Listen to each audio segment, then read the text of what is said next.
ನಮಸ್ಕಾರ. Hi friends, welcome to Veena foodie studio. ಇವತ್ತು ಒಂದು ಈಸಿ ಮೆಥಡಲ್ಲಿ ಮೆಣಸಿನ್ಕಾಯಿ ಬಜ್ಜಿ ಹೇಗೆ ಮಾಡೋದು ಅಂತ ತೋರಿಸ್ತೀನಿ. ಆದಷ್ಟು ಕ್ವಿಕ್ಕಾಗಿ, ಈಸಿಯಾಗಿ ಮತ್ತು ಟಿಪ್ಸ್ಗಳೊಂದಿಗೆ ಹೇಗೆ ಮಾಡೋದು ಅಂತ ನೋಡ್ಕೊಂಬರೋಣ ಬನ್ನಿ. ನಾನು ಆದಷ್ಟು ಕಡಿಮೆ ಕ್ವಾಂಟಿಟಿಲಿ ಹೇಗೆ ಮಾಡೋದು ಅಂತ ತೋರಿಸ್ಕೊಡ್ತೀನಿ. ಮೊದಲು 1 ಕಪ್ ಆಗುವಷ್ಟು ಕಡಲೆ ಹಿಟ್ಟು ಹಾಕ್ಕೋಬೇಕು.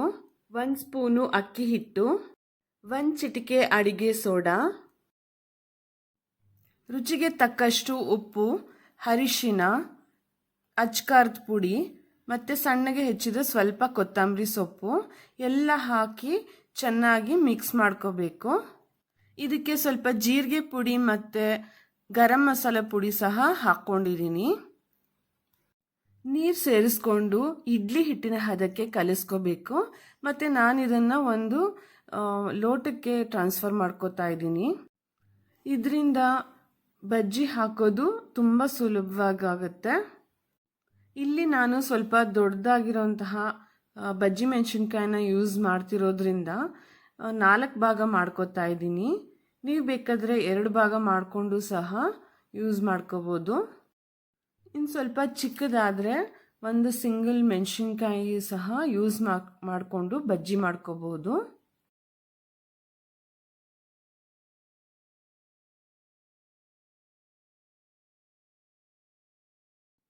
ಬಾಣಲೆಯಲ್ಲಿ ಎಣ್ಣೆ ಚೆನ್ನಾಗಿ ಕಾಯಿಸ್ಕೊಂಡಿದ್ದೀನಿ. ಈಗ ಒಂದೊಂದಾಗಿ ಬಜ್ಜಿ ಬಿಡೋಣ.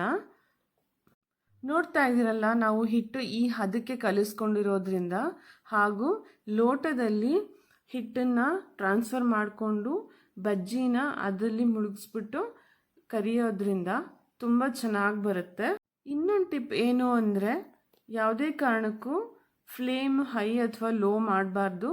ಮೀಡಿಯಮ್ ಫ್ಲೇಮಲ್ಲೇ ಚೆನ್ನಾಗಿ ಡೀಪ್ ಫ್ರೈ ಮಾಡಬೇಕು. ಆವಾಗ ಬಜ್ಜಿ ಹದವಾಗಿ ಬರುತ್ತೆ ಮತ್ತು ಎಣ್ಣೆನೂ ಜಾಸ್ತಿ ಎಳ್ಕೊಳ್ಳೋದಿಲ್ಲ.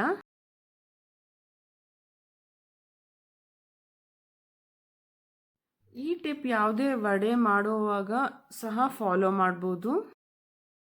ನಾನು ತೊಗೊಂಡಿರೋ ಈ ಬಾಣಲೆಯಲ್ಲಿ ಸುಮಾರು 5ರಿಂದ 6 ಬಜ್ಜಿ ಹಾಕ್ಕೊಂಡಿದ್ದೀನಿ.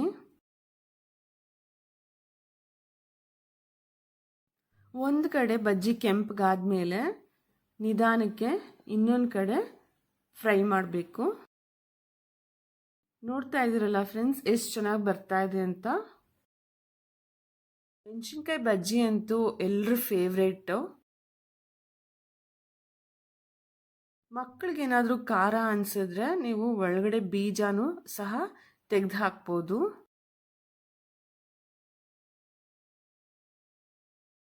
ಎರಡು ಕಡೆನೂ ಡೀಪ್ ಫ್ರೈ ಮಾಡಿರೋದ್ರಿಂದ ನೋಡಿ ಗೋಲ್ಡನ್ ಕಲರ್ ಹೇಗೆ ಬಂದಿದೆ ಅಂತ.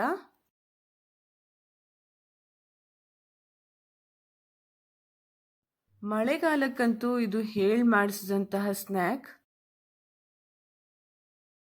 ಆದ್ರೂ ಇದನ್ನ ಒಂಥರ ಎವರ್ಗ್ರೀನ್ ಸ್ನ್ಯಾಕ್ ಅಂತ ಹೇಳ್ಬೋದು. ಯಾವುದೇ ಕಾಲಕ್ಕೂ ಚೆನ್ನಾಗಿರುತ್ತೆ. ಬೆಳಗಿನ ತಿಂಡಿ ಜೊತೆಗಾದ್ರೂ ಸರಿ, ಸಂಜೆ ಸ್ನ್ಯಾಕ್ಸ್ಗಾದ್ರೂ ಸರಿ.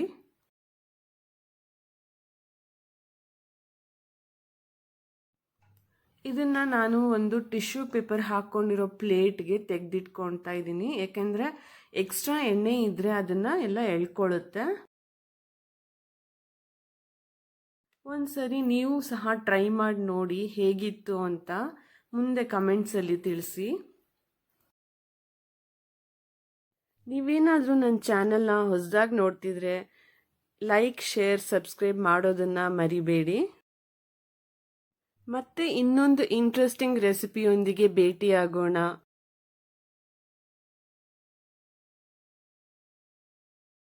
Thanks for watching.